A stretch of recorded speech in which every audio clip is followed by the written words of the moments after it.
Welcome to the Draft Deeper podcast. This is your host, Nathan Grubel. Joining me, as always, is my producer, Kevin Black, as well as in the mix, my co-hosts that have been doing the last two episodes with me. They will continue to be with me for the majority, if not all, of the scouting cycle. Certainly, Maxwell Baumbach, my new lead co-host, will be here night in, night out, every single episode of the podcast. And as long as he can be here, Stephen Gillespie is one with Draft Deeper. He will also be joining us every single opportunity that he gets, certainly in these preseason previews that we've been doing. If you've missed the last two episodes, that's okay. You can still catch up on them on the podcast feed. No worries. But we've started our 2023 NBA draft previews going through some of the top freshman prospects.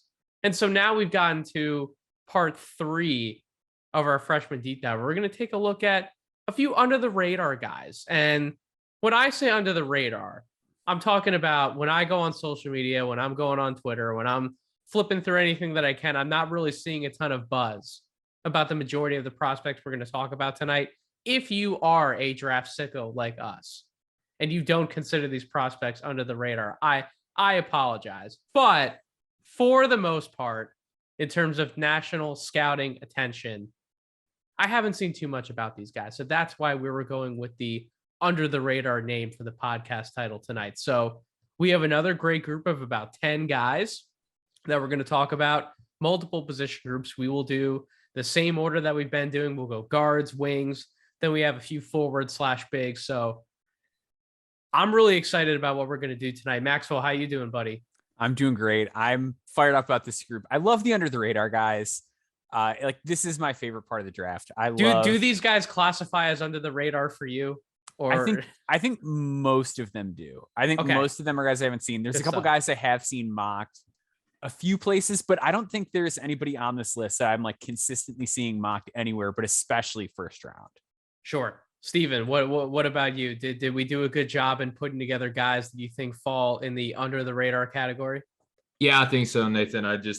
A few of these guys I think have a really good shot to get drafted this year. I think the other half of these are probably good second, maybe even third year guys, but you never know, man. If things break right for them, they could end up in the draft conversation. So I'm excited to run through this group, man. You never know is right. There are always a few guys who slip through the cracks and break out in big ways in college basketball. And all of a sudden we have to look at them as not just draftable prospects, but are they first round prospects? Then they keep building throughout the year. Are they lottery prospects? And then all of these conversations open up, and we are far too early to have those types of conversations. It is still only October. We will start engaging in more of that dialogue probably in like the late December, early January range is when a lot of that's going to pick up. But for now, we have to try and take a look at as many prospects and preview as many as possible. So let's dive in. As I said, we're going to start with the guards. Really interesting guard going to Duke that I think got a good amount of buzz when he reclassified. But lately, you've seen a lot of the Duke players talked about, and it's Lively and it's Whitehead. And we've talked about Mark Mitchell already as well. But Tyrese Proctor hasn't gotten a lot of mention lately, at least not from what I've seen. The 6'5", 178-pound guard, originally, as I mentioned, a 2023 class prospect, reclassified to join Duke for this season. 5-star guard out of Sydney, Australia, competed in multiple U18 and U20 events in Australia. And he's put up good numbers in each one and was often one of the youngest players competing actually in those events. He's kind of always been playing up in competition the majority of his basketball playing career. So no surprise, right? He wanted to reclassify and come up to 2022 and then join some of his fellow teammates at Duke. He's got good size and length for his position. Very capable lead ball handler who keeps his head up at all times on drives. He plays unselfishly, not overly bursty, but he makes up for it with craft in his footwork, walks that tightrope, hits the Euro steps, prioritizes making defenders miss in traffic so he can get the angle to kiss it off the glass. I mentioned his vision. He has that ability to make the necessary passes from the top of the court as well. He can hit the cross court, find the corners. He's a transition passer and playmaker. He competes defensively, and he's not afraid to get physical or even mix it up around the basket on that end. But some things that I'm looking for in his development, got to see more of the spot up and pull up shooting progression. He has to be able to finish through contact around the rim on top of hunting for it to actually get to the free throw line. And then I want to see him tighten up the handle just a tad.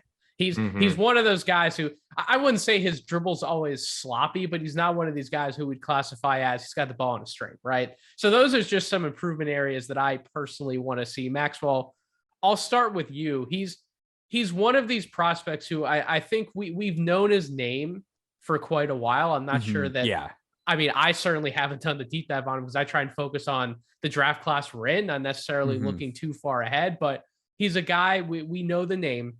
But after actually taking the time to study him, what are some of the things that you want to see from him at Duke this year? Yeah, I think the handle, it's interesting that you mentioned that because that is something I'm a little bit worried about him, especially when he gets sped up. When he's trying to do too much or playing it too high of a pace, the ball kind of gets away from him.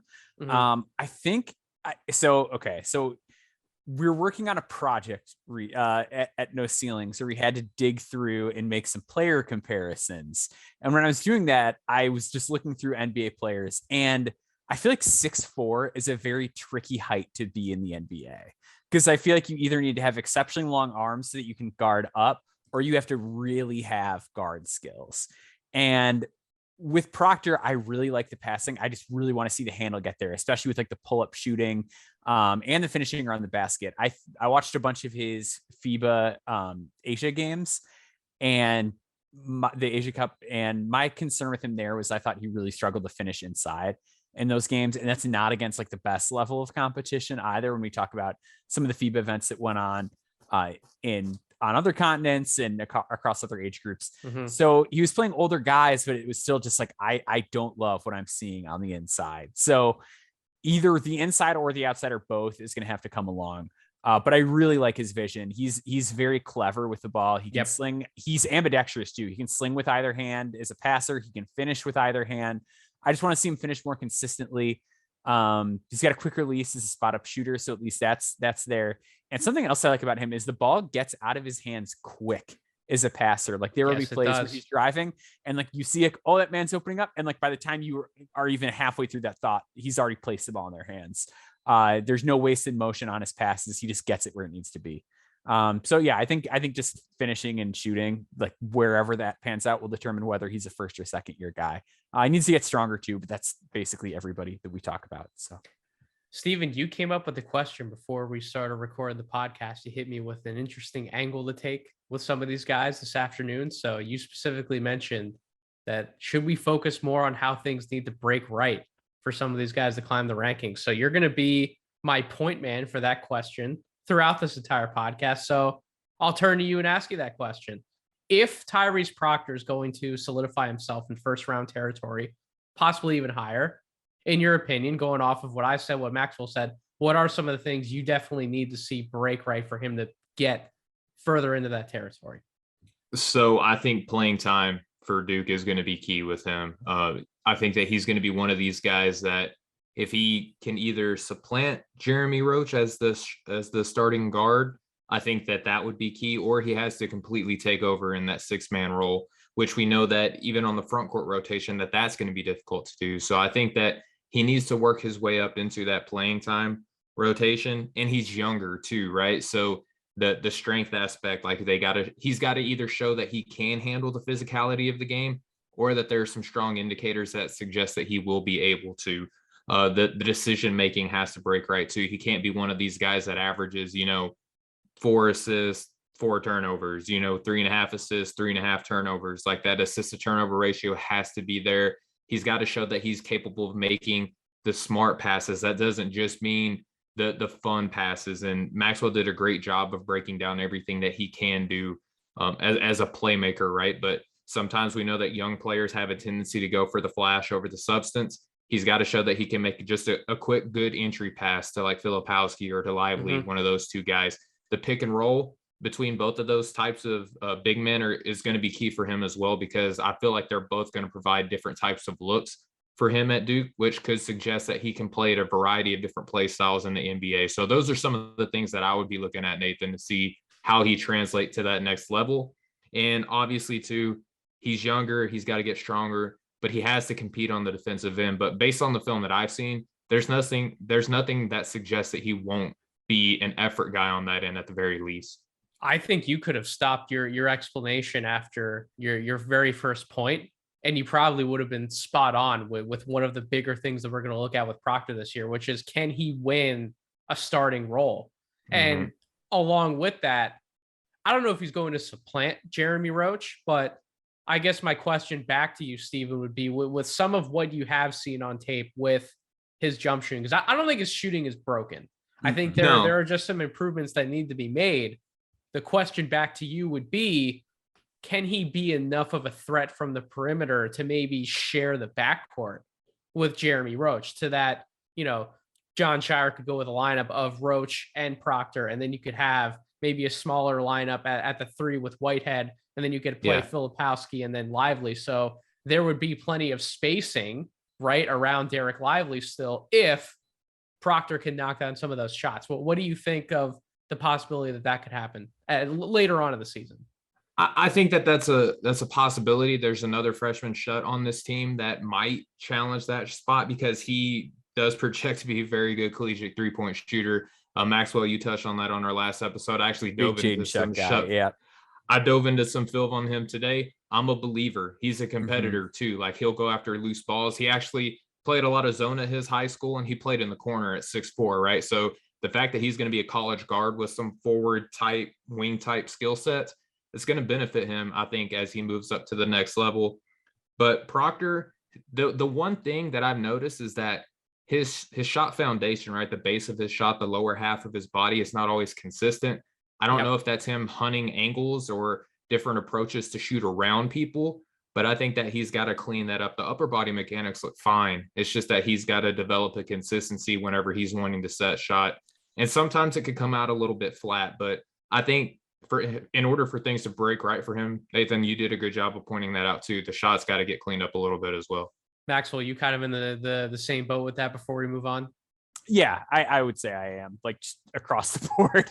I do think that there are ways that he can play with Roach, especially and you could even do like a big lineup and play like Mitchell, Filipowski, and Lively with those two. Yep. I think Duke's gonna have a ton of optionality.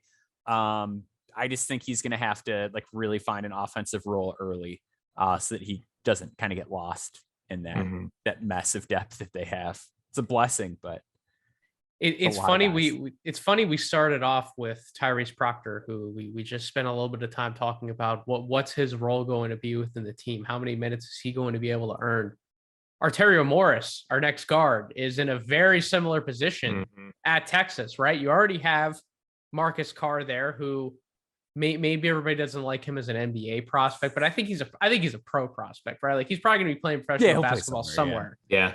And then you have Tyrese Hunter, who I think that the three of us are all probably still fans of. I would absolutely have him somewhere in potential first round conversation, maybe like late first, early second, out to like 40, 45. So he's somewhere in like the 25 to 45 group, I think, starting out right now. But then you have Arterio Morris coming in, the 6'3", 190-pound point guard who played at Kimball High School in Dallas, Texas. He was ranked 17th in the ESPN Top 100. Now, we will talk about his game, but we do have a disclaimer, and we've all talked about the disclaimer off the air, that he does have some troubling domestic violence allegations open against him. He was arrested for misdemeanor assault against his ex-girlfriend. I believe that was in June of this summer, if I'm correct. As of now, we know nothing, at least I know nothing, that he's been suspended by the team or that there's going to be any action taken against him for this upcoming season. So because of that, I thought, because of the type of prospect that he is and can be, I thought it was appropriate to still talk about him on a podcast, despite how I think all three of us, we have very heavy hearts just hearing anything like that in relation to really anybody in the world, but in particular in the sport that we're involved in on a day-to-day basis in basketball. We never want to hear anybody involved in something like that. So it's not something that's easy for any of us to talk about, but I do think we should talk about Morris's game, and then whatever the fallout ends up being later on in the season, if we have to bring up more of the troubling allegations and we need to discuss them, we will do that at a later point. But in talking about Morris's game, he's like the third or the fourth guard on this Texas roster, but has plenty of talent. I mean, he's a dynamic and he's a bouncy point guard prospect. He loves to get up and get high to finish over the defense. He gets downhill quick, which his rim pressure creates everything for himself and his teammates. He can stop and pop in the mid-range. Really, he wants to get all the way to the basket, though. Has good vision, but his determination to constantly get to the rim can get him in trouble at times. Think he sees plays develop, but has that innate confidence that he can challenge in going through anyone. When he's focused on finding the open man, he can. He did a lot of his work out of isolations in the tape that I saw, and he made the most of having the space to operate on an island. I don't love the jumper. I think he can hit enough spot up shots on his own, but there's no backspin on the ball, which is really weird to watch on the tape. A few soft makes. That's something I've talked about previously. But what does a shot look like when it's going through the basket? Is it rattling the rim? Is it very hard? Is it smooth swoosh through? Well, what do your looks? What do your makes look like? Few soft makes, and he isn't always balanced, particularly when he tries to stop, turn, and shoot. I trust him a lot more inside the arc than I do beyond it. He does hustle and he makes the play defensively on recoveries when he's beat, but he gets beat more often than I'd like to see. And then given that he doesn't have the same bulk to him as other guards, he'll be pigeonholed pretty quickly on the defensive side to be guarding other ones, meaning he has to stay attentive, he has to get through screens, and he has to get better balanced footwork on that end. So, Stephen, there are plenty of positives when you talk about an electric guard like Arterio Morris, somebody who you look at him, he just seems from a speed standpoint, he can get to his spots whenever he wants to. He's shifty enough. He's balanced enough on some of his pull-ups. He's able to find guys when they're open. There are plenty of positives to like. And clearly the talent's there. And I think we're going to see the talent pop off the tape once we have it, when Texas starts playing some games. But there's plenty of other negatives there to lead me to come back to the question that I thought was really good that you wanted to ask it when we were doing the show prep. What are some of the things that need to go right for Arterio Morris to really break into the draft conversation in reference to where he was actually ranked within the ESPN top 100? Because if he's not going to get the same playing time as some of these other guards, or he's not going to have the same opportunities, he probably will be somebody who's coming back for at least a second year to college. But what are some of the ways that maybe he can push past that? Yeah, so I want to lead off with I'm looking at Morris as a multi-year player right now out of the gate. Like, obviously that can change, but right now I'm looking at him as at least a 2-year guy in college. Is it by default, or do you think there's enough detriments within his game right now to where he's kind of going to be given the advice you should probably stick around for another year? I think the latter, Nathan. I think that right now, just where I look at him, and I wrote about this over at No Ceilings, shout out, shameless plug, is that sometimes we can fall like madly, truly madly, deeply, shout out Savage Garden, in love, in love with freshman prospects.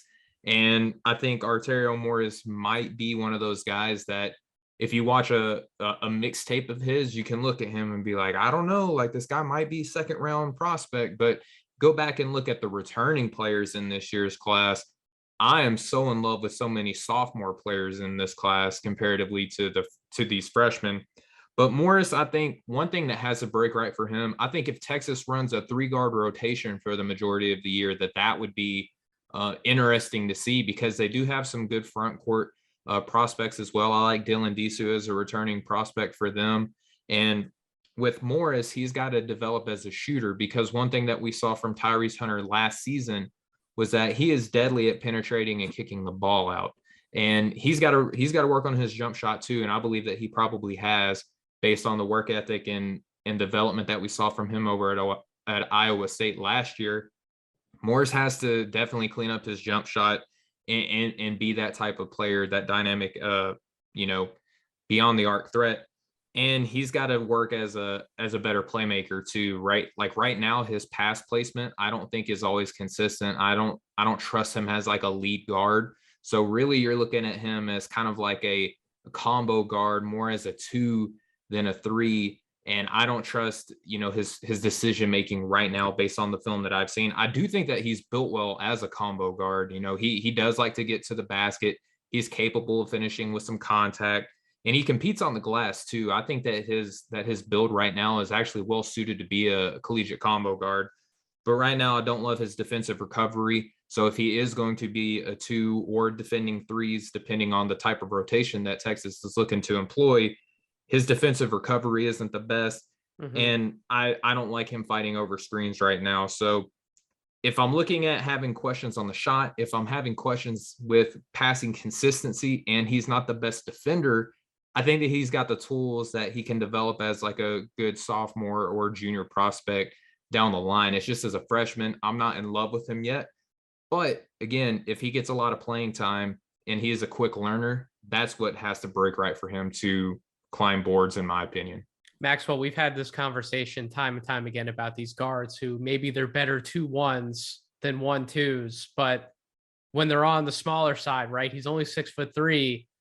That's not a trend that's going in the positive direction in the NBA nowadays. So are you in a very similar boat with Morris, everything else aside? Yeah. I just real quick, just to touch on like the allegations he's facing and everything like that. Like personally, I just wouldn't touch him. Like as it is right now, based on the little information that we have and the fact that there hasn't been any sort of response or anything like that. Like just from a comfort standpoint, if I'm an NBA organization, like with what I know right now, I'm not interested. Sure. I'd like to see a lot more. But as a player, I do think he's really talented. And like, I think his ceiling is really interesting. Cause like you said, the 2-1 thing, it's tricky. But I think he has some of the requisite skills to do it. I'm a bigger buyer on the jump shot than I think you guys are. Like you mentioned, like the ball rotation, it's weird. It's very bizarre. You don't see a lot of guys that hit at a high clip like that. But if you watch the film, like he makes some shots off the catch from NBA range already. Yep. So I trust the range on the shot. I do think that his ability to function without the ball offensively is enticing because a lot of these guys are going to play off of a different, they might be a 1 in college, but at the NBA level, there's a bigger initiator that's kind of leading the charge and they're playing off the ball. I think my concern with him really just boils down to the defense. He is incredibly raw, does not stay in tune a lot of the time. But just his on the ball stuff, like this guy, there's times where it feels like he's a numbers merchant and he's just like way too aggressive. He sells out for everything. And when he gets beat, it's just like, oh, well, like that was it. Like there was one play I saw where like he allowed himself to get completely behind the guy and then it was just like, let's call it a day. And it's like, no, man, like you can't be doing that stuff.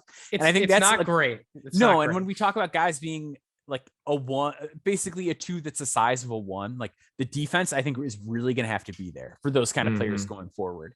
So I think if you're playing that type of defense, especially at the point of attack against a position where the guy might be dribbling the ball up the court, or you're going to be playing against somebody who's bigger and has physical advantages over you, like you cannot play that type of defense. And it's one of those things where you're a star player on your high school team and you've got this big offensive load. Like there's all these excuses for it. So maybe it is better than it looked on tape.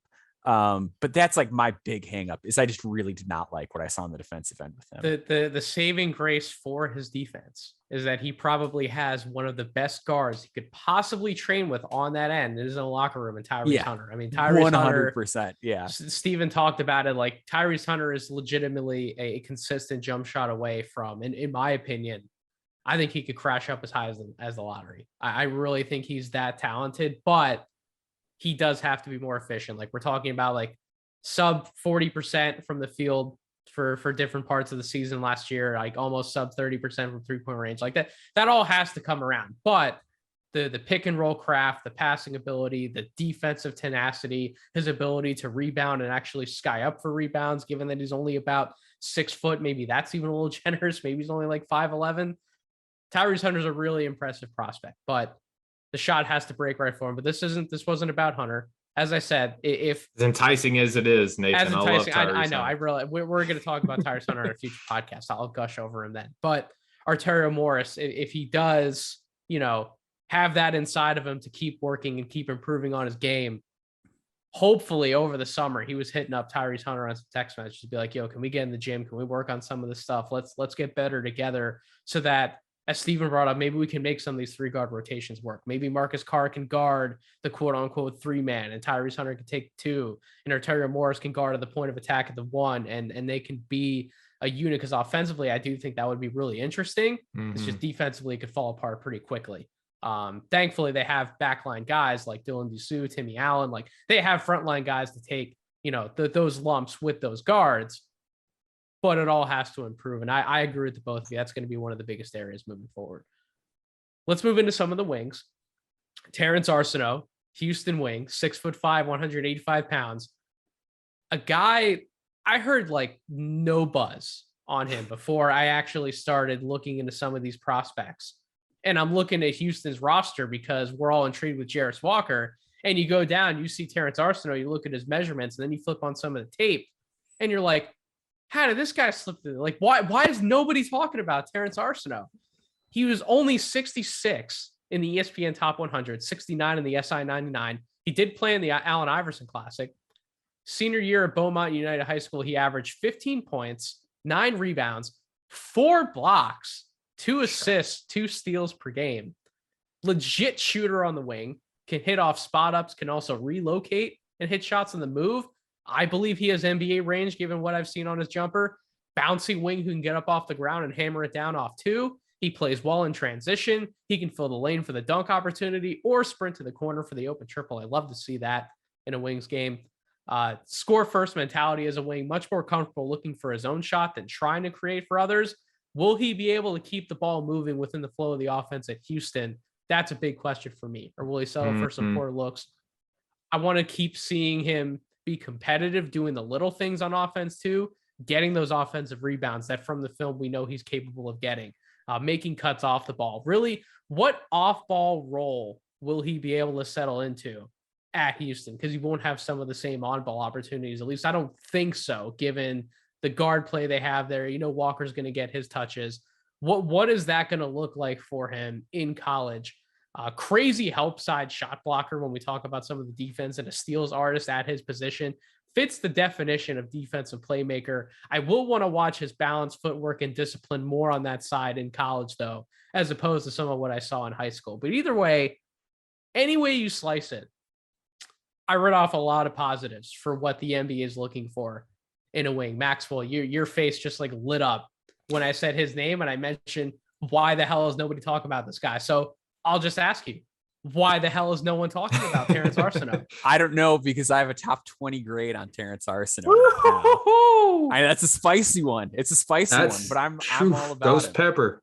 Yeah. So the first thing you mentioned, the help side shot blocking, I am convinced that is the next market inefficiency in the NBA.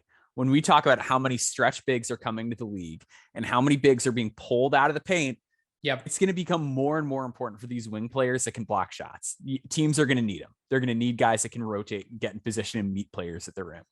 Arsenault has that. His arms are long. He flies off the floor, especially off of 2. He's quick off the floor. He does not need to load up to jump. So I think a lot of his shot blocking on his closeouts and just a rim protector in general is going to translate very well. He's really good in rotations and scrambles. He covers a ton of ground. And then offensively, he just has wonderful complementary player skills. He has really good body control around the rim to finish. Again, he's quick off the floor at the rim. And I really buy the jump shot. I think he's a heck of a shooter. And he's got a sky high release too that's very difficult to block without taking too much time to get off. I just love what I see here. I think the one thing that may hurt him is, like we mentioned, we're all really intrigued with this Houston team. Houston has a ton of guys. And I think it was Mark Mitchell that you mentioned it last podcast, like could be your Josh Minot guy, where like he might not get a ton of minutes, but you dig into the film and you're like, oh, whoa, wait a minute. Like this guy's still coming out this year and he's going to be good. I think there's a real chance that ends up being the case for Arsenault, just because they have so many veterans. They have so many guys who can play with the ball in their hands. And to your point, like the passing, the playmaking is the one thing that I'm nervous about is like, is he going to be able to make quick decisions? Is he going to be able to play within the flow of the offense, especially on a team that has so many capable ball handlers and passers? You do not want him being the guy who muddies the waters. I think he has good feel. I just don't know if that's something he's really been asked to do a lot of. And I think it's really going to take some time and some work to get better at keeping the ball moving versus falling into some of his old habits. Like, oh, I can get past this guy, or, oh, I can pull up for this jump shot anytime I want. Like, will he keep the ball moving to actually earn a spot in a rotation that's chock full of veterans, as we know? And I would say based on how he reads the floor defensively and how he can cut off the ball, I think the instincts are there for that to happen. Yep. I would agree wholeheartedly. Steven, we've seen some guys who aren't starters get drafted pretty high to really high in the NBA draft. I think if everything breaks right for Terrence Arsenault, because of the veterans in front of him, he's probably the team's sixth man. But even as the team's sixth man, I'm not as high as Maxwell right now. The top 20, that is, that's a I don't know how many take. people are. But I don't know how many people are, man. I do think he should be in conversations for potentially the first round. So what do you want to see break right for Terrence Arsenault to really push himself into that conversation, given that he'd be coming from what, the 60s territory in a freshman top 100 all the way up to top 30 guys in all of college basketball? That would be a pretty sizable leap. Do you think he's capable of making a leap like that? I'm hopeful. I'm always hopeful. But I mean, if we're looking at him as a wing, right? The shot really has to be there. Like it has to be there. It can't be in question. I don't think that you just look at that and be like, if only we get the shot turned around. I think that it has to, no kidding, be there. On the defense, I would like to see him. I know at Houston it's going to be preached, right, from Coach Sampson, that he's going to have to hunker down and he's going to have to play his assignment and also know when to make the reads to commit to help defense, because I do think that he can be a little bit of a gambler on that side of the ball. I don't mind gamblers on defense. You guys know that I love Tyrese and Alex Fudge, players of that ilk. So I'm not against it. But I think that particularly on Houston, that he's got to really show that he knows when to gamble, and it has to pay off. I would like to see his handle in college ball before I'm willing to put him in that conversation. I don't think that that's necessarily strong. I would like to see him be able to operate with both hands a little bit more, especially at the next level. So if I'm looking at him as this under the radar guy that can come in and be a first round talent as a wing, those are things that I need to see, or at least I have to believe can happen. But the help defense is the number one thing I have underlined. It's highlighted. It's in big bright letters. I love his help defensive instincts. I love him in transition. I like that there is budding playmaking. Maxwell, I'm stealing that phrase from you. I love it. He's a budding playmaker. I love that so much. But I just have questions with the mobility, right? Like the ball in hand stuff. That's the type of stuff that I need to see him improve on. And real quick too, based on the playing time, I think that he's going to get it, because I think that this draft class for Coach Sampson, it's going to be really big for him to give these young guys playing time if he wants to continue to get this strong of a recruiting class consistently at Houston, because he's got Jarris Walker and he's got Arsenault. These are dudes that could have gone elsewhere and got guaranteed playing time, but they're playing alongside veteran guys. I think that it's going to be very important for Coach Sampson to get these guys playing time and have to live with mistakes at the beginning of the year, because they got the grown-ups in here also to help kind of coach them alongside on the floor.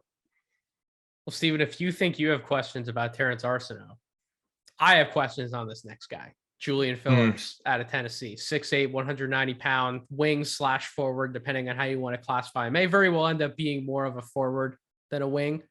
13th overall in the ESPN Top 100, 18th for 24/7 Sports. McDonald's All-American from Link Academy, played alongside Jordan Walsh.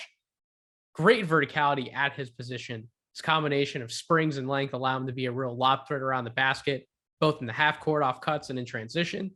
Times his leak outs really well in transition. He runs hard. Rarely does he have anyone meeting him at the basket on those lob opportunities, and has excellent hands to consistently take advantage of his catch radius and snare the ball in for the jam. Because of how high he gets off the ground, he can finish over the defense, as well as on touch shots and floaters in the paint. Good hang time on layups. Good rebounder for his position. He's competitive on the glass on both ends. Can definitely hit some open jump shots, both curling off screens and spot ups from the corners. I don't love his shot, though. Looks a little stiff and robotic with the two motion follow through and holds it flat.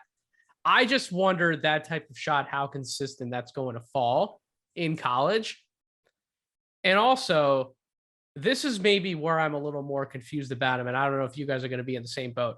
how many of his buckets will he be able to create for himself? Or is he much more of an off-ball threat needing someone else to assist him? That's a big thing for me. That's a big question. And then I don't love him defensively either. He made some poor decisions in the games that I saw on the perimeter. Let guys get by him, late on rotations and closeouts. Defensive awareness will have to be coached up quite a bit from what I saw on the film. I didn't watch every game in Instat, but I booted up a few. That's just what I saw on the defensive end. Now, he has plenty of talent on that side of the ball. Really, he has plenty of physical talent on both sides of the ball. And he could be a legitimate sleeper in this class. I know there are some others here at No Ceilings who really like Julian Phillips and have talked about him multiple times. But I don't know. There's just there's something that's not really clicking there for me 100%. Steven, what kind of boat are you in on Julian Phillips? So my first go round on the film, I was with you, Nathan. Like, dead serious. There wasn't a lot of nice things that I could say about him. The nice things that carried over from my first time watching him was the help defense. I like the shot blocking. Just love his frame. And I think that he's got a good motor too. It can be a little bit selective, which we can talk about high school players like that all the time. But when he's on, it looks really tantalizing. I didn't like the assist to turnover numbers when I just first glanced at him. The ball handling isn't necessarily the strongest. That goes back to, my feelings of I just don't know what level of creation we're going to be able to see from him in the short term. And I didn't like how he has a tendency to kind of watch the play after he moves the ball out of his hands. Like he'll pass the ball and he just kind of like is a bystander at that point. But when I watched again, Nathan, I tried to put on my rose-colored lenses. That was really hard for me to say. Sorry about that. I think the turnovers are just a work. I would like to know when he started playing basketball, because he looks like a guy that came to the game a little bit late. And this is something that I got to dig into. Maybe I could just be wrong here, but it looks like he's seeing things. He just needs more reps, because whenever I watch the plays that he's trying to make, I'm like, okay, I see what you're attempting to do. You just got to get that timing and execution down. And I like the shot potential with him, because although the set shot from deep isn't necessarily the prettiest, I saw him operate on some quick screens and pin downs and DHO sets where he rose up on the mid-range and movement. And I was like, ooh, okay, you're super long. If you can get that down and you can turn it on, if you're consistent on defense, is what I've seen you on several possessions. The idea of him as a guy who has, Nathan, like you pointed out, the offense set up for him to operate. There's a role in the NBA for guys his size that can just receive a pass and hit and play really good defense. I think the potential on that aspect of it, that's where I'm kind of like, I understand the idea of him. I just need to see it realized a little bit. And I don't know if Tennessee is necessarily the right place for him to do that, but it's going to be fun to watch.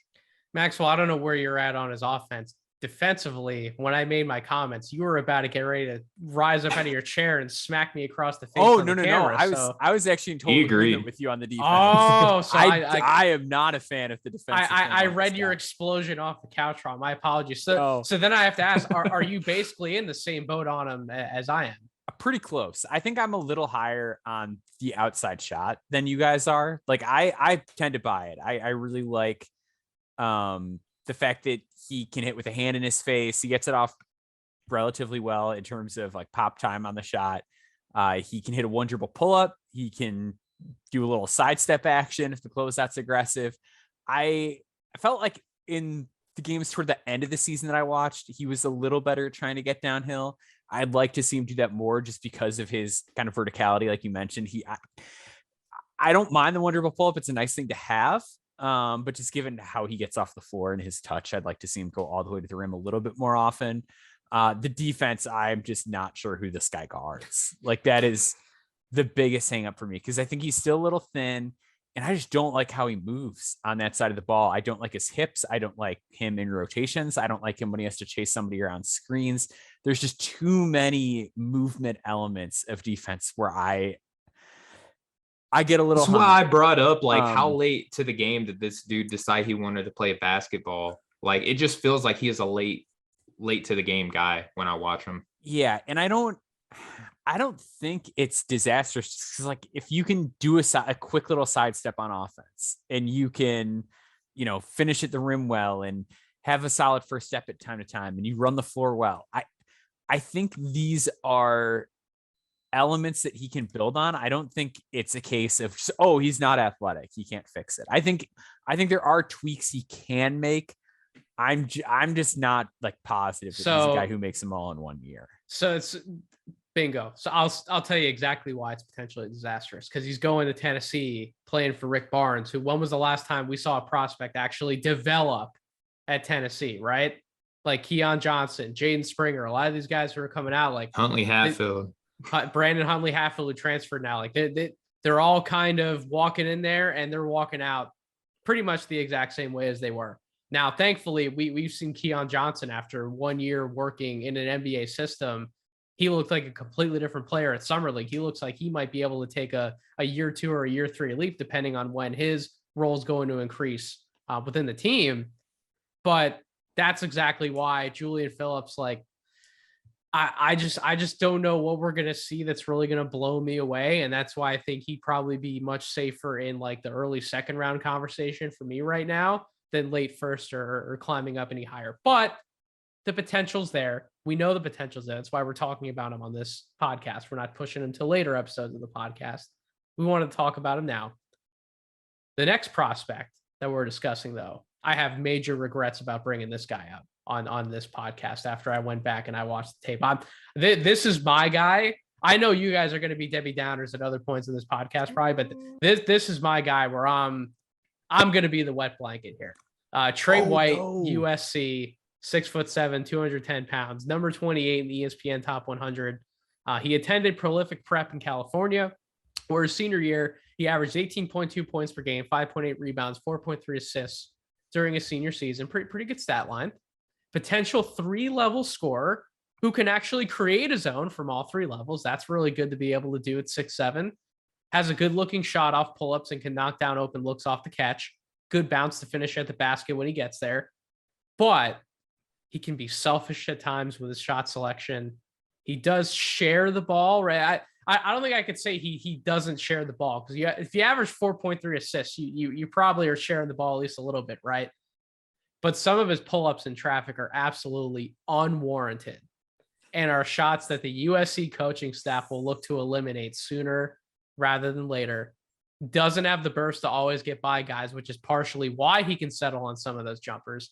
Needs to further develop a floater or runner in the paint to take advantage of when he is able to take that space. And then defensively, I got no good words to say about this man's defense. It is horrible. Poor footwork and recovery, can lose him on screens, fouls, isn't as competitive as you would want him to be around the basket given his size. Will have to take major steps defensively for any NBA team to look at him in the first round, was exactly what I wrote down on paper. Listen, Maxwell, you got mixed emotions with how I potentially caught you off guard here. I want to believe. I watched the mixtapes. I really liked what I saw in the mixtapes, which is why I thought, like, okay, when I pop open some games in Insta, like, I'm going to like what I see here. I pop open the games. I want nothing to do with this guy in the first round right now. I'm sorry. That's just where I'm at. But that's why he's under the radar. Yeah, exactly. That is why he's under the radar. But he was number 28 in the ESPN Top 100. So usually, if you're within the top 30 or a top 50 of your incoming freshman class, you're probably being, targeted somewhere as like, oh, he could pop up in the first round conversation at some point later on in the year. So that's why you are correct, Steven. He's under the radar. But I guess what I'm trying to say is I understand why he's under the radar after flipping on some of the tape. Maxwell, I was the wet blanket and the Debbie Downer. Try and bring back some of the positivity on why I should maybe have a few more. You got it, Maxwell. About Trey White. Yeah. So he's like early second for me. I think and I love Trey White. Like I think I'm way more into him than most people. I do think the 3-level scoring is real. I think when he takes good pull-ups, his pull-up game is absolutely nasty. He's really good vertically, and he's good vertically in traffic too when he's going downhill. He's a really good rebounder, and because of his passing and speed, he's a real grab and go threat. Like if he grabs a rebound, like the defense has to get back, they have to get set, they have to make good decisions quickly. He's going to immediately start putting pressure on the rim on the other end of the court. He's strong, so he's able to finish inside. I think his rebounding is going to scale up well as a result of that. Impressive flashes of hitting threes off the dribble. He's an effective lob passer. I like how he places his passes. He handles pressure pretty well, and he can pass with both hands. Some really impressive decision-making on pick and rolls too, with like instances of him rejecting screens or splitting the pick and roll or doing things that you just don't always see guys who are 6'6" do at his age. So I think the playmaking upside and 3-level scoring ability at 6'6", it's like that is a modern offensive NBA player. I am with you on the defense. The defense is very rough. The lazy fouling is the one thing that really kills me. Like, he's going to have to reel that in big time, because it simply won't fly at the college level. It's not like a thing where it's like, oh, maybe you can turn this around. Like, coaches just won't have that. The other thing is too, the shot selection didn't bug me as much as just the general over dribbling. Mm-hmm. I thought there were a lot of plays where it's like, I didn't get to my spot, I'm just gonna keep dribbling and try again. That's one of those things, again, that at the college level you can't be doing that. That siren in the background was somebody coming to arrest me for my Trey White takes, by the way. Yeah. A little too negative there. And I will agree too, I don't think he's like an isolation creator. I think he's the guy that needs a screen, which, as I said before, it's not the end of the world, especially when you're 6'6". But I just think offensively he has a very, very intriguing skill set at his size that you don't see very often. The other hang up I have is just the guys who do a lot of stuff well, like that's kind of a dangerous skill set when it comes to scaling up. Like sometimes it just all is just like, oh, he's really good at all this at one level, and then they scale up and it's like, they're just like pretty average at everything, and it doesn't always click. So that's a reasonable concern to have too, I think. Steven, are you going to break the tie in between us, or are you going to fall somewhere in the middle on Trey White? Where are you at? So this is another one of those dudes where the more I watch him, the more I like him. And I don't know if that's dangerous, but my second go around of watching him, and then my third round, I just fall more and more in love with the guy. I watched him again today preparing for the show. So I won't piggyback on a lot of what Maxwell said, but some additional things that I liked that Maxwell did not mention. I like his positional strength. I like his versatility and scalability. I think that he'll be able to play multiple positions due to his size and his strength. I do like the hustle on the glass too. I like his vision. He just needs to work on his timing and execution. The shot potential is there, and where the shot is right now, I think is at an appropriate level to where it can get even better as time goes on.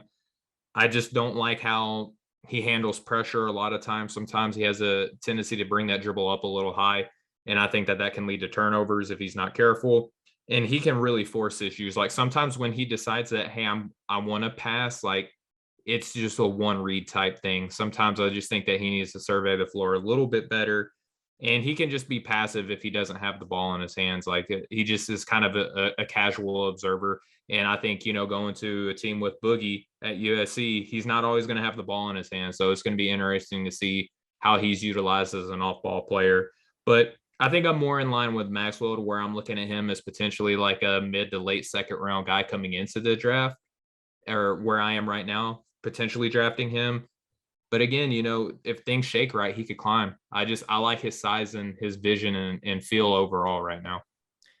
Before we move to Jet Howard, the Michigan wing, one note: we were also going to talk about Vincent Ichukwu on this podcast, the USC big man. We learned the news this past week that he had a heart issue that he is recovering from. We wish him nothing but the best in his recovery, and we hope he's able to return to the basketball floor and maybe possibly suit up for USC at some point. From coming from a family that has plenty of history with heart issues, I know that all of that is serious. It's never fun, but prayers are up for the big man. So we will hopefully be able to discuss him at another point in time.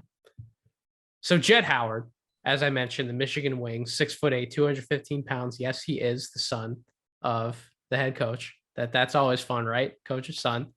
Number 39 for 24/7 Sports. He was number 41 on the ESPN Top 100, and he was 42 on Rivals. He participated in the Iverson Classic and the Jordan Brand Classic events, played at IMG during his senior season where he averaged 13.5 points per game, 2.6 rebounds, and 2 assists. Has really good size and length for a wing, capable open jump shot maker, and looks good when he gets on the move. Like the command he has on his dribble when looking to score, but so some of the other things can fall apart besides that. I don't love his strength profile or body control on drives. He loses balance at times on some of his pull-up jumpers, leading to awkward misses. When he has time to balance himself and square up, I think he can be a good scorer and shooter in different situations. Capable of doing more offensively, but sometimes gets a little too creative and settles for turnaround jumpers or step backs when he has more space to operate towards the basket rather than away from it. Some of the passing can be hit or miss, misread plays, often the result of some tunnel vision or overconfidence, as I talked about in my previous point.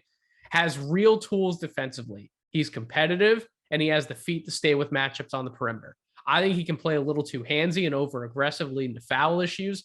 Will have to become a more disciplined defender to take advantage of what he brings to the table on that end. But I do think when we compare him defensively to some of these other wings that we've talked about, I think he has some real potential on that end among some of the guys in this group. So definitely a mixed bag offensively and defensively. There's some things to like. There's some things to not like.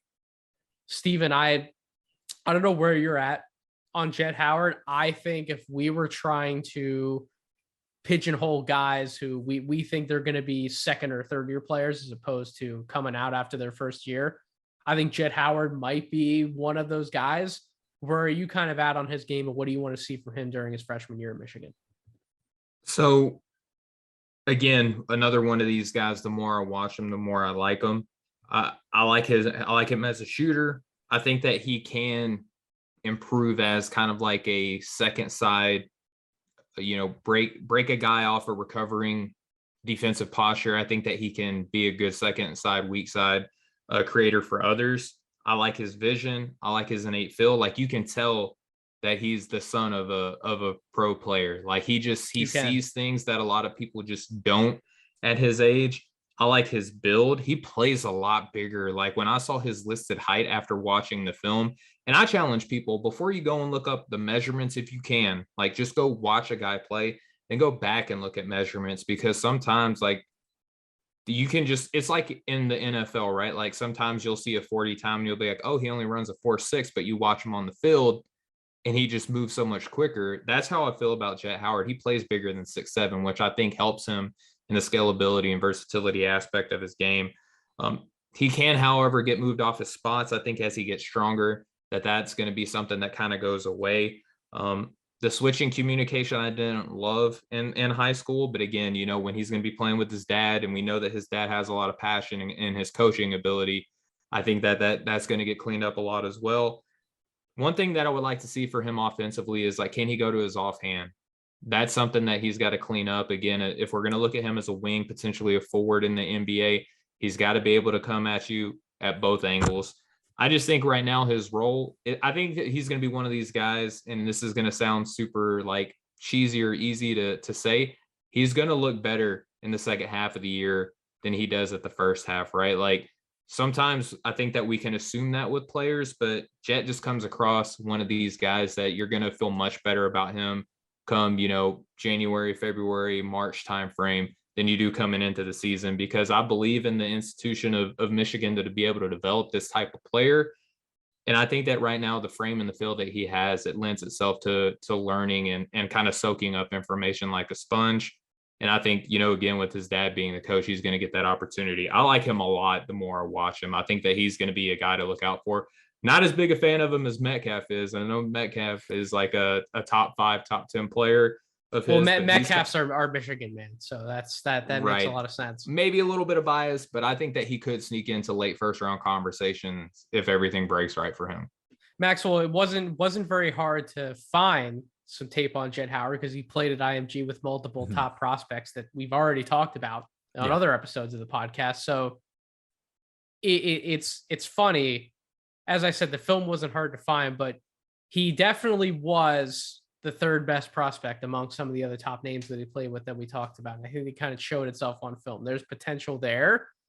I just think it's going to take a little bit for some more of that to come out. Are you kind of in a similar boat? Yeah, I think I'm with you for the most part. I know some of the guys at No Ceilings are really, really into him, and I'm just not quite all the way there yet. I do think he's a very comfortable shooter. I actually like his pull up a little bit more than I think you do. I do understand the balance issues, especially as he's more in traffic, but this is a guy who I feel okay if he's dribbling into a three and taking it.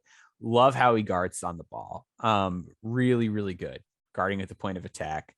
And then offensively, I like that he has like a little bit of hesitation to him when he can do some stop and go stuff from time to time. Very crafty. Yeah. And he can make himself really skinny when he's going to the basket too. Like this is a guy who can like kind of weave through the defense a little bit.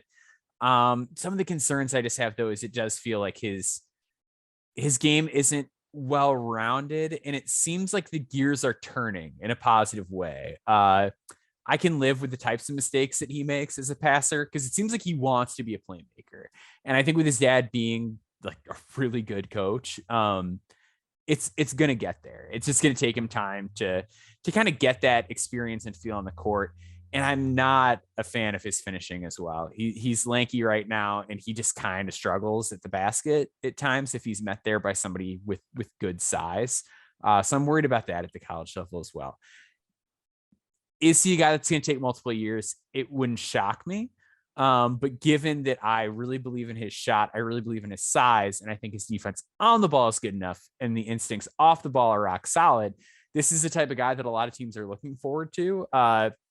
This is a common archetype that teams like to draft. So could he go in the first round this year, much like his father in a handshake line? I think there's a puncher's chance, ladies and gentlemen. But there we go. So yeah, I think there's a shot, but I think the multi-year trajectory might be a little bit more likely. But again, like these skills, that size, the pro pedigree, it's tough to overlook, especially like Steven said. Like I think if he gets comfortable with the timing of the college game in the second half of the year, he could have a big second half. Yeah. So a player, as we finish out our perimeter selections for tonight's podcast, a player who has had a multi-year trajectory by default, Langston Love, the Baylor wing, 6'5", 210 pounds. He is a redshirt freshman after a preseason injury last year. That was a torn ACL that he suffered, but he decided to come back to school. He was 28th in the 2021 ESPN Top 100 from Montverde Academy. I won't waste a ton of time giving a scouting report on him from the high school stuff because we did technically do that last year. But I guess, Maxwell, what I'll come and I'll ask you, coming back from any injury is never easy. Coming back from a torn ACL is incredibly difficult for a young man who's trying to adapt to different levels of life, let alone trying to just play up a level in terms of what he's going to face on the basketball court. So just some of the difficulties that can come along with coming back from an ACL injury. What are just some of the baseline expectations that you want to see from a Langston Love season? I'd really just like to see him catch on and be a stable part of the rotation the whole season. I think I was a little bit lower on his game than a lot of people were. But this Baylor like backcourt is really stacked. And if there's a situation where he comes out, part of my reservations with him already is that he's not a big time elevator. He's not super quick and he's not super shifty. So if he's coming into the year, if his shot isn't falling, and you've got Adam Flagler and LJ Cryer and Keontae George and a guy like Dale Bonner too, who's really good that a lot of people have just kind of like forgotten about. There is a world where like his minutes just don't come. Like he could lose them to other guys. But he might also be the best shooter out of all four of those. It's possible. It's possible. There's some good shooters in that mix though. And I think his passing is good. Like there's some impressive one-handed passing with his right. He knows how to use his strength on the way to the bucket. He can, shoot off the dribble. His recognition is really good. I think my concern with him is just like, how is he going to be physically, given that that's already the one area I was a little hung up with him. But so for me, like, I think it's going to take him a couple of years, no matter what. So from an expectation standpoint, I just want to see, how does your shot translate? How does the playmaking translate? How does your pace work at this level? That's what I want to see. I just want to see him assert himself, make solid plays, knock down shots, and then maybe get that full off season next year under his belt and see what he looks like at that point. That's my expectation for him, is just earn minutes among a really, really good crop of guards. Steven, anything else you want to see from Langston Love as he comes back and looks to assert himself in that Baylor rotation? Yeah, I think that any sort of lower body injury, I always look at it as a 2-year timeline. Like just because you come back the first year, that doesn't always mean that you're going to be right. What do you look like that second year? Look at guys like Klay Thompson, Kevin Durant, players like that. Whenever they have come back from lower body injuries, it's usually year 2 where they look somewhat like themselves, right? So that's what I'm looking for Langston Love is maybe not even this year, but next year, what does he look like? I've got a second round grade on him coming into the year right now, just because I do believe in the offensive ability with him. I don't think that the ACL is going to affect his passing or his vision. I don't think that it's going to affect his jump shot or quick release. But the defense is really where this lower body injury is going to kind of bear itself. Like, what's he look like when he's playing on his heels? What's it look like if he's recovering on help side? With his size, I think that Baylor could use him to space the floor, to be, a secondary, tertiary playmaker on their roster, because I do think that just a year in Baylor is going to help him understand, flow of offense, things like that. But really it's going to come down to how does he compete on, the trash can plays, loose balls, rebounds, and then defense. How does he look on that side? So I'm going to go out of order a little bit from what I gave you guys in the show notes. So bear with me. It will make a lot of sense what I'm about to do. But let's first talk about Malik Reneau, the Indiana forward, 6'9", 235 pounds. The Montverde graduate averaged 11.9 points per game and 6.6 rebounds during his senior season. He upped those stats to 14.3 points per game and 8.3 rebounds during the team's Geico Nationals run. He was a Jordan Brand Classic selectee, 22 in the ESPN Top 100, 25 for Rivals, and 27 for 24/7 Sports. He's that old school power forward prospect who lives with his back to the basket, right? He relies on great footwork and touch to score on opponents in the post, can power through opponents on the block, plenty of room to grow as a passer out of the post, and would assume that's a developmental priority moving forward. Quick to react to misses inside and positions himself well to get offensive putbacks. I do want to see more development in his shooting, particularly on short rolls. Can go to either handoff, face-off attacks, but I need to see more when the defense is able to wall some of those face-up moves off. So there are some interesting things to work with here. The reason why I wanted to mention him first over some of these other bigs is he's probably the least I'm excited about out of some of these other guys that we're going to be talking about. I think Malik Reneau Maxwell might be a multi-year player. I don't know if he's going to be somebody who's in the 2023 NBA draft conversation. I think if we're taking bets on who the Indiana standout's going to be, we're all putting our money on Jalen Hood-Schifino.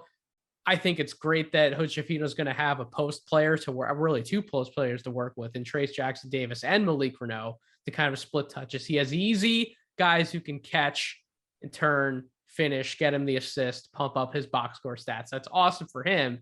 Hopefully it's awesome for Indiana's offense. But if we don't see some of that shooting come along, Maxwell, which is why I think it might be a multi-year project, that floor spacing that we've mentioned when we talked about Jalen Hood-Schifino, it's going to get pretty crappy pretty quick. So I just wonder what his game is going to look like playing alongside a bigger version of himself who's already on the roster, more experienced, Trayce Jackson-Davis. What do you think about Malik? You were like, you think he's a multi-year guy? I would be stunned if he's a one and done. Like I really just don't see an NBA translation that's attainable for him within the next 12 months. I hope I'm wrong. Like it'd be great. Like we always say, we're rooting for all these guys. We are. Like my Trey White propaganda. Yeah. Like usually when I make the boldest of proclamations like that, I have to eat my own crow and shit. Like 9 times out of 10. So I'm hoping for it. I'm hoping to be wrong, but exactly. I feel the same way. And I hope I'm wrong with Reneau. I like his fire. This is a kid with a really, really high motor. Great positioning on defense, really scrappy inside. I'm actually into his passing. I think his passing is pretty sharp, especially from around the elbows and out of the post.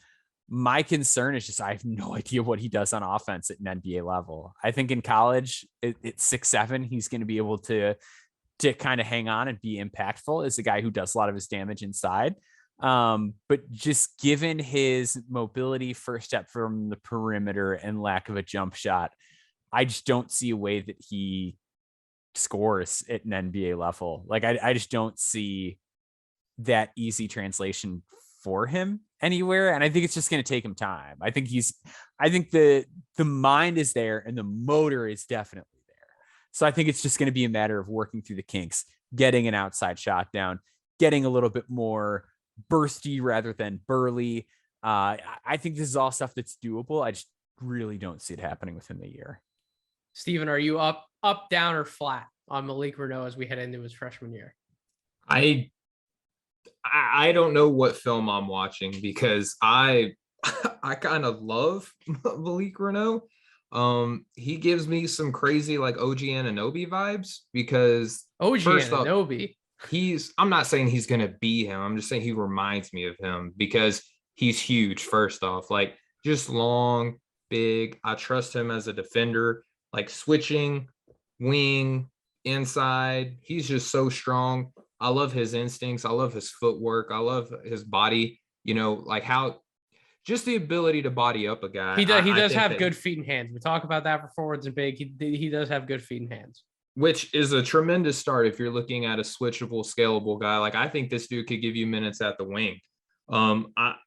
I think that he competes on the glass. Like his interior scoring and footwork is there, which I think translates to him improving as somewhat of a like self-creator. I don't think that he's going to be like breaking dudes down off the dribble, but I do think that he can grow and become a competent, kind of self-creator on that aspect. You got to talk to me about the jump shot then, because I've probably seen this guy take the amount of jump shots. So I could count him on one hand, but what I've definitely could count him on one hand. So if you're going to classify him as somebody who can maybe scale down a position, you got to be shooting something from the perimeter. So talk to me. I think that he is going to be a good shooter. I think that the shot is there. I just don't think that it was really ever asked of him. Like if you go back and watch the film, he's scoring on the inside because he is so daggum good at it. But on the opportunities that he did shoot, more times than not, they went in. Again, I understand that the volume wasn't necessarily there, but I don't think that it was because he can't do it. I just think that he was asked to score on the inside because his footwork is tremendous. And he's got soft touch around the basket, which that soft touch around the basket, I think will translate to outside. And Coach Woodson, I think that he's going to have opportunities because, listen, Trayce Jackson-Davis, we know that he's going to live on the inside. I would love to see him get more opportunities from outside as well. But I think if Reneau is going to break out, and this goes back to the initial question that I posed to you earlier today, Nathan, for things to break right, he's got to be able to at least form a reliable corner jump shot. I think that he can. Based on the film that I've seen, the shot looks fine. Like it's not broken. And when he did take it, he made them. I just think that that's something that can get worked out easily. But if I'm looking at him as a 4 that can give you minutes as a 3, I think that the mobility is there. I think that the defensive footwork is there. The motor, the rebounding, screening, all that's there. That jump shot just has to turn around, which I think it can. I kind of low-key love Malik Reneau. Well, boy, did I read the room wrong. When I thought it was going to be maybe we're a little bit sour on Malik Reneau, we have Steven coming in to save the day and bring the positivity. I love it, man. Listen, Maxwell and I, we are happy to be wrong about any preseason prospect cases we make because sometimes it's just too damn early to be talking about some of this stuff anyways. So maybe Mr. Reneau will prove us wrong and he will emerge as a legitimate prospect in the 2023 class. Doesn't even have to be first rounder. Maybe he's like a 30 to 45 guy. I think that would certainly be above the expectations I'm setting for him coming into this season. So I read the room wrong. I apologize. But the reason why I mean, the majority of us don't love him. I'm the only one that loves him. Y'all hate his guts. So. No, I'm not going to let you do that. I'm just playing. Y'all know I'm just playing. So our last guy we will talk about is Ernest Udeh, and I will save a corner of the podcast at the very end for Steven to give his Ernest Udeh pitch. I think he's probably the highest on him out of the three of us, but these other two bigs, really, really interesting players. Adem Bona going to UCLA, 6'10", 235 pounds, and Yohan Traore, 6'10", 225 pounds going to Auburn. These two dudes are freaky, and I freaking love it. So Obviously it's in different ways. Adem Bona is he has ridiculous bounce for a big man. He's looking to sky up. He's looking to finish. He's a transition threat, half court roll man, but boy, can he really rip it and go when he has the opportunity to. He can attack the basket in a hurry. Very high motor. He runs the floor incredibly well on both ends, competes on the glass, great second jump for offensive rebounds. And the face-up game and the jumper, they're still developing, but he has the footwork and the speed to be able to set up more of those looks in time. And if you have any doubt about the crazy athlete that this guy is, I have Lively ahead of him because Lively's bigger, and I think he's just got the more natural physical tools. But if you have any doubt, flip on that Turkey U19 tape and watch Adem Bona go to work, because this man, holy cow, this dude gets from one end of the court to the other in a damn hurry. Flip side of the coin, Traore, on the other hand, he's a different kind of forward, right? He's a face-up guy who this man wants to live in the mid-range, and he is damn good at doing it. Good footwork on the move to step through and lay it in. He gets to his shot off hop steps and step backs, keeps balance, same release motion and follow through each time. He can turn and hit fall away jumpers out of the post. He's not the most physical forward, but with his face-up skill set, he might not have to be in different aspects of the offense. I don't love his touch on runners or step-ins towards the basket. I want to see him continue to get stronger to finish through defenders as opposed to everything being away from the basket. So I want to see a balance more is what I would say, right? He is willing to step out and guard perimeter matchups. He has decent enough footwork to keep up with guards, but will definitely have to improve defending in space. Good timing to challenge shots to the basket, but will ultimately get bullied by more physical matchups down low. And I will want to watch his Auburn development to figure out where he's best suited defensively. So Adem Bona, he is a much more physical presence on the interior. Even when he gets going, gets downhill, we're not seeing too much of the jump shot development yet, but he is an inside guy. He wants to defend inside. He wants to block shots inside. Traore is a little bit different. Traore, you can picture him maybe over time being the more switchable big between the two. We know what his scoring package is looking like from a shooting perspective. I think he's a good enough athlete to where his size, his length, his athleticism, and his shooting gives him pretty interesting upside of his own. These two guys just really stand out to me, though, as they check different boxes for different people. And I'm curious to see where you guys are at choosing between the two of them. So Maxwell, I'll start with you. Who's more on your radar between these two guys, and why hasn't whoever you're going to choose been getting more love in terms of being more than just under the radar freshman? Yeah. So I have Bona higher right now because I think he's a much safer prospect. I think bottom line, you're talking about a dude who is got a 7'6" wingspan and the motor is just off the charts. This guy, the way Mick Cronin is talking about him preseason, he's actually going to play this freshman. So that's really exciting. But I just think the effort and intensity that he plays with is so unrivaled. And you look at his physical tools, how he gets off the ground, how he blocks shots, how he's willing to grab and go. I think he's still definitely raw. There's definitely polish missing, especially when it's a situation where, he gets a post entry pass and now he's on the block and he can travel. The ball can get away from him. His heart is in the right place at all times, though. Like, it is all effort all the time with Adem Bona. And because he's such a great athlete and he tries so hard, like, coaches are just going to love this guy. And I think that because of his lateral agility and things like that too, I do think there is some switchable upside with him, given his length. I think he's going to be able to cat and mouse guys a little bit and play off of them and contain smaller players. With Traore is an exceptional bucket getter. Like, he is unbelievable when it comes to just being a hooper and scoring. Really great footwork to get to spots in the mid-range, super smooth. His scoring bag is really deep. He's a solid cutter. There's moments of him making NBA threes. He can get skinny and ice to the rim at times. He's agile enough that theoretically he should be able to guard smaller players. But sometimes I watch him and I'm like, the only thing you care about is scoring a basketball. Like, there are times where, like, he leaves so much to be desired as a passer. I don't know who he guards. That's why I want to see what Pearl does with him defensively. I am so excited to see what what he ends up doing, because he should have Johnny Broom with him, like to guard the rim. So it's like you're gonna have to like guard forwards and get switched and things like that. So it's gonna be interesting. He rebounds very poorly for his position at the high school level.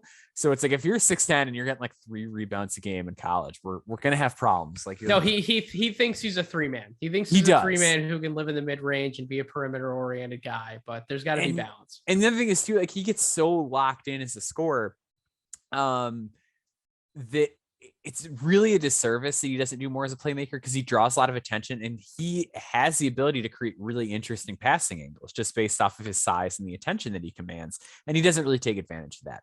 I think there is a world where he just comes in and he scores like crazy, and at 6'10", that's going to have a lot of utility. NBA teams like guys who are 6'10" and can really score the basketball. So like the range of outcomes for him is huge. Like I would not be stunned at all if this guy ends up being a lottery talent, if he can figure out something that he does passively on the defensive end, given how he can score. But I feel much safer with Adem Bona for now. I'm with you on the intriguing part to Traore. I think Bona, on the other hand, though, could put up massive numbers at UCLA, like way more than anybody would expect for a Mick Cronin played freshman. And it would not shock me in the slightest from an efficiency standpoint, from a counting number standpoint. So I think it's going to be really, really fun to watch both these guys develop. Steven, where are you at between the two? Yeah, so between all three of the prospects I have left to play, like, or talk about, I'm higher on Bona than all of them, and I'm the lowest on Traore out of all of them, right? So I like Bona a lot for many of the same reasons that Maxwell, just so eloquently pointed out.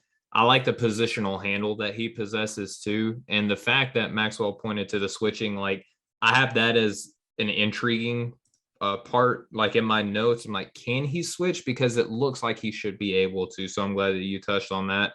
I will say though, because he is such an outstanding help defender, his propensity to foul is going to be something that he's got to work on, especially if Cronin is going to be playing him good minutes. And then the turnover too, like how good is his vision? Is he going to be able to hit a guy like potentially Bailey? Hopefully is another freshman that gets good playing time because of all the things that we talked about him a couple episodes ago. And then Traore, like, to me, he epitomizes kind of more of like hypothetical than what I think he's actually going to bring to the table. Like he has to be an outside threat if he's going to be playing next to Broom and Flanagan coming back again this season. Like he's got to be able to give that offense some sort of spacing, and it has to be consistent. I think that right now he does have some mobility, and I do like him a little bit as a lob threat, but he's got to have spacing to do it, because I don't like his burst off of 1 foot. His second hop isn't that great, which I do think leads to the inefficiencies and the rebounding that Maxwell was talking about. I don't trust him to put the ball on the ground like right now at all at the college level. And the post playmaking, I think, leaves a lot to be desired. I think if he does get the ball on the inside, teams are going to double him and he's going to throw the ball away more times than he's going to find the right guy. And just a weird thing that I don't like about his jump shot is that his feet seem like they're way too close together whenever he shoots the ball. And I think that that's where it's weird, because I think that it helps him a little bit get like a high release point and get the power on his long shots. But on the free throws, if you look at his numbers, I think that actually hurts him. Like if he was to spread his feet a little bit more, it might actually give him enough of a base on a set free throw shot and get that efficiency number up there. But between the two, I'm hands down Bona, hands down. And then last but not least, Steven, I'm giving you the Ernest Udeh corner, the 6'11", 240-pound McDonald's All-American Kansas big man coming in. Listen, he's not the sexiest of prospects, right? Nope. But I could also see a world where he lives up to that 23rd ranking in the ESPN Top 100, and he puts up maybe not the highest in terms of points per game and rebounds per game, but when we talk about like per 36 numbers, per 40-minute numbers, his efficiency ratings, I think some of that could be off the charts, because I do like the physical package. He's got a man's body. He's ready to play in the NBA today. There are some things there to really like from a classic at the rim big man. So finish up this podcast for us with any other thoughts about Ernest Udeh. So I'm going to start with some of the things that I don't like first. He can't shoot like at all from the free throw line or from deep. And his passing, a simple read needs to get a lot better. But if you want a man who has good hands around the basket, who can jump stupid high for someone of his build, rebounds incredibly well, blocks almost every attempt that I've seen at the rim, finishes everything, will be a scary lob threat. Like, this guy just skies off the floor pretty easily, 1 foot, 2 foot, it doesn't matter, and sets really good screens, which I think is an underrated skill coming into college basketball, especially if he's going to be playing for Kansas. He does everything so well. He screams backup NBA center, which, again, I know doesn't sound sexy, but if you can come in and be a steady backup big, like, that's huge in the NBA, because there's a lot of NBA teams right now that don't have a starter, let alone a reliable backup. And the teams that do have good backup big men, they typically go deep into playoffs, right? So I think that he gives your team reliable rotation minutes at the center position. And all he has to do is improve, some sort of touch around the basket, some sort of mid-range game, like any sort of semblance of shooting from anywhere on the floor. It greatly increases his value, and it only accentuates the other skills that he brings to the table already, which is strength, verticality, rebounding, just a ridiculous lob that around the basket, and has good hands. A great way to wrap up the show, talking about some of these big men. Really, I think we've done an excellent job, gentlemen, of painting the picture for over 30 freshmen that we're going to definitely be watching and paying close attention to and scouting as we move through the 2023 NBA draft conversation this year. So thank you both for the work that you've put in to make these 3 podcast episodes possible. We're going to be taking a little bit of a break from the NBA draft stuff next week. Maxwell has some things that he's attending to, so he will not be joining us next week, but Steven and I will be rejoined by Brett Usher from the Overstated NBA group. He will be coming on. We're going to do our 30 questions for 30 NBA teams series split across 2 podcasts. It may not be NBA draft related, but I love doing those damn shows, man. So you know what? We're going to do those shows on Draft Deeper. That's how we roll. We're going to make great content, and I promise the audience is going to get something out of those 2 podcasts. So the NBA season is right around the corner. I can't wait. I've been watching preseason. I'm a degenerate. I'm a sicko. I love preseason as much as I love watching summer league. So, I'm going to be in front of my TV or in front of my computer screen. So I can't wait to do those podcasts, but we will return to the draft content after that. We'll look at some of the top returning players in a few weeks here. So definitely make sure you stay tuned to the podcast feed on that front. Make sure you subscribe to Draft Deeper wherever you get your podcast, Apple Podcasts, Spotify, YouTube. Make sure you're following me on Twitter at Draft Deeper. And of course, I got to kick it over to these 2 guys. Maxwell, I'll kick it to you. Where can everybody find you? And what are you working on for No Ceilings? Yeah, at Bound Boards is my handle, at BAUM, the word boards. Final piece of No Stone Unturned coming out this week, currently set for Wednesday. I'm working with a school to try and squeeze in one final interview at the last minute for this piece. So we'll see if we can make that come together. If not, it's just a wild time for athletic departments. So I totally understand. We've got 5 under the radar guys coming your way on the guard front this week. So stay tuned for that. Steven, where can everybody find you? What are you working on, brother? Yeah, so you can find me at Steven G Hoops on Twitter. You can find my written work over at NoCeilingsNBA.com, which I just released a piece a couple of days ago that's been well received. Maxwell had some very kind words that he shared with me behind the scenes about it, but it was covering Houston Mallet, the Pepperdine Waves prospect. And I had a lot of fun. It was probably the best I felt coming out of a deep dive, and hopefully gave him enough love where there's a lot of returning guys who are getting the benefit of the doubt based off of a strong freshman campaign. And I don't really hear a lot of people other than, us draft sickos over at No Ceilings NBA, giving him enough credit for what he did last year and what we can expect to see from him building off of that of a strong offseason and going up against NBA level talent against guys like Jalen Williams, Chet Holmgren, Julian Strother, another popular returner, Nolan Hickman, another one, right? So go check that out over at NoCeilingsNBA.com. Felt really good about it. And I am currently looking for my next subject. Sorry, I don't have anything sexy to share with the audience right now, but I have a couple ideas, just haven't hammered one down yet. Always great to call back a piece that literally just came out, Steven. You did a great job with the Houston Mallet piece. Pepperdine will be a school that we'll be following for multiple reasons, not just Mr. Mallet. Maxwell Lewis is playing for that team as well. We're going to be watching some Pepperdine basketball. Don't worry. As for me, what I'm working on, my next scouting tips pieces for the forwards and then the centers, those will be coming out. I'm skipping this week to work on some things for No Ceilings behind the scenes, but in the following weeks, I'll be finishing out those pieces before I bring back the morning dunk for our 2022-23 full-on year 2 launch and No Ceilings. So definitely can't wait to get that underway. But for now, in the meantime, thank you all for listening to this episode of the Draft Deeper podcast. Until we meet again on the feed, I hope you all have a wonderful rest of your week.